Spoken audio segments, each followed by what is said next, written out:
આ આપણી જીવનસાથી 2 નંબરની ચેનલ છે અને હજુ સુધી તમે સબસ્ક્રાઈબ ન કરી હોય તો સબસ્ક્રાઈબ કરો અને બેલ આઇકન દબાવી અને ઓલ સિલેક્ટ કરો જેથી વધુ વિડીયો જોવા મળે. હેલો, ગુડ મોર્નિંગ સાહેબ. Good morning. વિપુલ બોલું છું, બગસરા તાલુકાના ડેરી પીપળિયા ગામથી. બોલો વિપુલભાઈ. કેમ છો સાહેબ, મજામાં? બસ આનંદ છે. મેં તમને રાત્રે મારો બાયોડેટા મોકલ્યો હતો, વોટ્સએપમાં એક મેસેજ કર્યો હતો.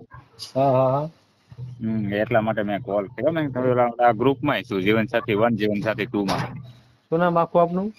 વિપુલભાઈ ભનુભાઈ ચાવડા. હા, અચ્છા. અને શું કરો છો તમે? હું અત્યારે આપણે ગુજરાતમાં વોટર સપ્લાય નું રહ્યું ને, પાણી પુરવઠા બોર્ડ, હા. એનો સુપરવાઇઝર છું, કોન્ટ્રાક્ટ બેઝ ઉપર. અચ્છા, કેટલો પગાર આપે? અત્યારે મારો 62,000 છે. 62,000 પગાર છે. એટલે કાયમી નોકરી છે? કાયમી એટલે કોન્ટ્રાક્ટ બેઝ ઉપર. એમ એજન્સી થયા કરે છે. આપણે જે માની જો કે ગવર્મેન્ટ જે પાણી પુરવઠા બોર્ડની જે ઓફિસ છે ને, હા. એ લોકો જે ટેન્ડર બહાર પાડે, માની લો કે 2 વર્ષ 3 વર્ષ 5 વર્ષ જે ટેન્ડર બહાર પડતા હોય ને, એનો સુપરવાઇઝર છે. ઠીક. કામ ગવર્મેન્ટ ના કરવાના. અચ્છા. મારી સેલેરી કંપની આપે. અચ્છા, આપણે યુટ્યુબમાં મેળવવાનું છે? યુટ્યુબમાં મૂકવાની કઈ જરૂર નથી સાહેબ. પણ એવું છે કે એવું પાત્ર હોય ને, તો મેં કીધું આપણે ગોતી. એમ કેમ અમારે આ બાજુ છે, પણ જે છે ને એ કાં તો એકદમ મારા લાયક નથી ને, કાં તો એવું છે કે મારાથી ઊંચી છે. એમ મારે સર્વિસ કરતી હોય એવી કોઈ વ્યક્તિની જરૂર નથી. મારે એક દીકરી છે 12 વર્ષની અને 14 વર્ષનો દીકરો છે. બરોબર છે. તમે કહેતા હોય તો મૂકીએ, એમ એવું કોઈ પ્રશ્ન નથી. નહીં, આપણે યુટ્યુબમાં તો તમે તો ભણેલા ગણેલા છો, સમજી શકો કે સોશિયલ મીડિયામાં તમે વોટ્સએપ પર મેલો તો એમાંથી એક ગ્રુપમાં મેલશો તો એ બીજા ગ્રુપમાં જાય અને આખા ગુજરાતમાં ફરતું હશે. એવી જ રીતે ફેસબુકમાં મેલો, ઇન્સ્ટાગ્રામ મેલો કે યુટ્યુબમાં મેલો, બધી જગ્યાએ હરખું જ છે. પણ યુટ્યુબનો ફાયદો એ છે એમાં જાજા લોકો જોઈએ કે, અને વોટ્સએપમાં તમારા ગ્રુપે ગ્રુપ એમ જ ફેરફાર થાય. એમાં આપણે વધારે ફાયદો થાય. એટલા માટે આપણે આ ચેનલ એટલા માટે ચાલુ કરી છે. અને પછી તમારે તો કરવાનું તો એની સાથે જે તમને અનુકૂળ હોય. કોઈ પરાણે તો તમારે ફિટ નથી થવાનું. ના પરાણે તો તો તમને વધારે મોટું ફલક મળે ને એમ તમારી પસંદગીમાં, ચોઈસ માટે. તો એ રીતે મેલીએ તો સારું રહે એમ. બરાબર ને? હા, તો વાંધો નહીં સાહેબ. હા. અને તમારે કેટલા બાળકો કેટલા છે? એક દીકરી છે, એક દીકરો છે. દીકરો 10મું ભણે છે. હા. દીકરી 8મું ભણે છે. અને તમારા મિसेस ને હું કેવી રીતે છૂટાછેડા થયા કે બીજું કઈ? મારે બેને કઈ તકલીફ નહોતી. હા.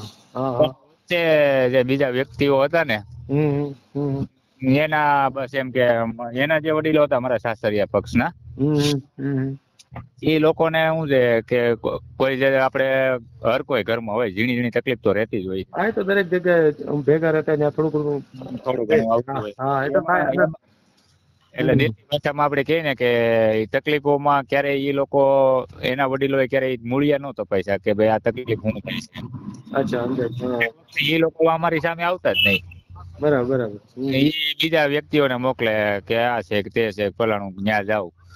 પછી એને 2-3 વાર મારી ઉપર 498 કરી, 3 વાર 498 કરીને, 2 વાર ભરણ પોષણ કરીને એવું બધું કર્યું એને. છેલ્લી વાર એને 3જી વાર કરીને ત્યારે હું થાકી ગયો. પછી મેં 498 ની બધી મેં પૂરી કરી થાકવાથી.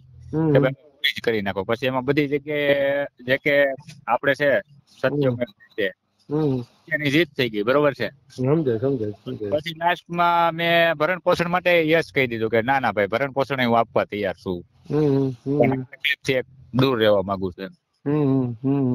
એટલે એ ભરણ પોષણમાં જે કેસ હાલી ગયો તો કેસમાં એવું થયું કે ના પાડી દીધી કે ભાઈ તમને ભરણ પોષણ મંજૂર થઈ શકે તેમ નથી.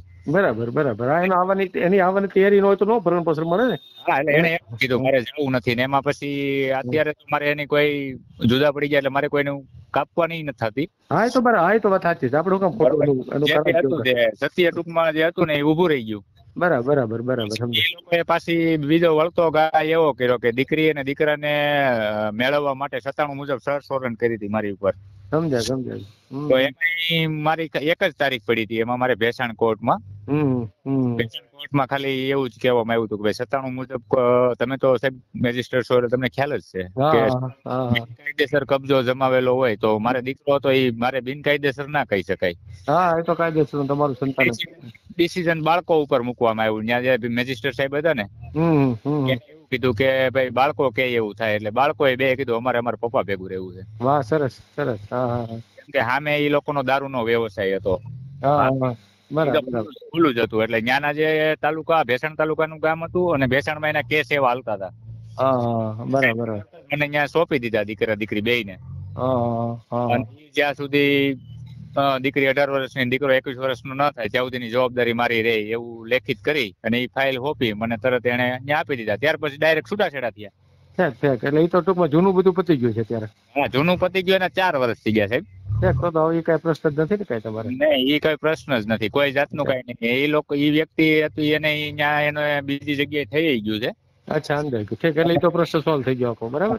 અત્યાર સુધી થતું હતું સાહેબ. હા, હું તમને પાછી એક મનની વાત કરી દઉં કે અત્યાર સુધી મારી ગણતરી એવી હતી કે મારી દીકરીને દીકરાને માની લો કે એવું માની કે આવે ને ત્યાર પછી મારે જંજાળમાં પડવું. એટલે અત્યાર સુધી હું એવો નિરાત રાખતો હતો ભાઈ નથી કરવું, રહેવા દો ને એમ. બાપ બે બની જાવ એવું એવી મારી આશા હતી એમ. પણ હવે પછી ઘરના સભ્યો, હું એક જ છું, મારે ભાઈ નથી. અચ્છા, સમજાય. બેનું છે, બે બેનો મેરિડ છે. બરાબર. બે બેનો છે, બે ભાઈઓ ને મારે બે બેનું.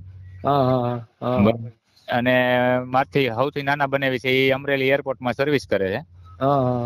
અને બીજા બનેવી છે એ કોન્ટ્રાક્ટર છે. બરાબર. પોતાને જમીન છે 10 વીઘા.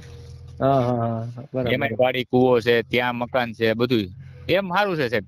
કોઈને કામે જવું કે એવું કઈ છે નહીં. પણ એટલે મમ્મી પપ્પાનું કહેવાનું એવું છે કે ભાઈ કાલે તારા દીકરી દીકરા છે અત્યારે 12-15 વર્ષના થઈ ગયા છે. કાલે પછી એ લોકો એની લાઈફમાં વ્યા જાય તો તું એકલો થઈ જાય એમ. ના, એ તો જરૂરી છે. અત્યારે કેટલી ઉંમર કેટલી તમારી? મારી સાહેબ અત્યારે 38મું વર્ષ જાય છે. 38 વર્ષ છે. ભાઈ બહેનો કેટલા છે તમારા? ભાઈ બહેનો? 2 બહેનો છે, એ 2 માંથી નાની છે. અચ્છા, સમજાય ગયું. હું મોટો છું. અને એક જ છો તમે? બરાબર ને? હા, હું એક જ છું. મારે એક જ દીકરો છે ને એક જ દીકરી છે. તમારા માડી છે ને તમારા પપ્પા નથી ને? હા, નહીં, 2 છે. અચ્છા, એ શું કરે? એ બે અત્યારે ખેતીનું જ કામ કરે છે, પોતાની ઘરની જ. ક્યાં ખેતી ક્યાં આવી તમારી? બગસરા ડેરી પીપરિયા ગામ છે, ત્યાં જ 2 કિલોમીટર દૂર મારી વાડી છે પોતાની. એમાં કોઈ જાતનો કોઈનો લાગભાગ નહીં, મારા પપ્પાના ભાઈનો નહીં, કોઈનો. અચ્છા. અને જે કઈ છે ને એ બધું પોતાનું. મારે અહીંયા ડેરી પીપરિયામાં મકાન છે. ડેરી પીપરિયા ગામ છે, બગસરાથી 2 કિલોમીટર થાય. નોકરી હેમાં તમારે? પાણી પુરવઠા બોર્ડમાં બગસરા તાલુકાનો સુપરવાઇઝર છું. કેટલો પગાર કેટલો હશે? 62,000 પગાર છે અત્યારે. 39 ગામ હું સંભાળું છું. એમાં 2 સિટી આવે અને 39 ગામ આવે. સરસ. તમારો બાયોડેટા તો સારો જ છે અને તમારું ગોઠવાઈ જાય, કોઈ સવાલ નથી. કાંઈ વાંધો નહીં. તો આપણે તમારો ફોટો એવું મોકલો મને, આપણે યુટ્યુબ પર મેલીએ. બરાબર ને? અને વોટ્સએપમાં પણ મેલશું. બરાબર? ઓકે સાહેબ. બાયોડેટા તો મેં તમને સાંજે મોકલો છે. હા, તો જોઈ લઉં છું. કાંઈ વાંધો નહીં, હાલ જોઈ લઉં છું. આખું નામ હું તમારું? વિપુલભાઈ ભનુભાઈ ચાવડા. ભલે, કાંઈ વાંધો નહીં. અને મામા છે રાઠોડ. રેડી. હા, કાંઈ વાંધો. ઓકે. હાજી. હા. Thank you. વિડીયો ગમ્યો તો લાઈક કરો અને શેર કરો અને સબસ્ક્રાઈબ ન કરો તો સબસ્ક્રાઈબ કરો અને બેલ આઇકન દબાવી ઓલ સિલેક્ટ કરો બીજા વિડીયો જુઓ.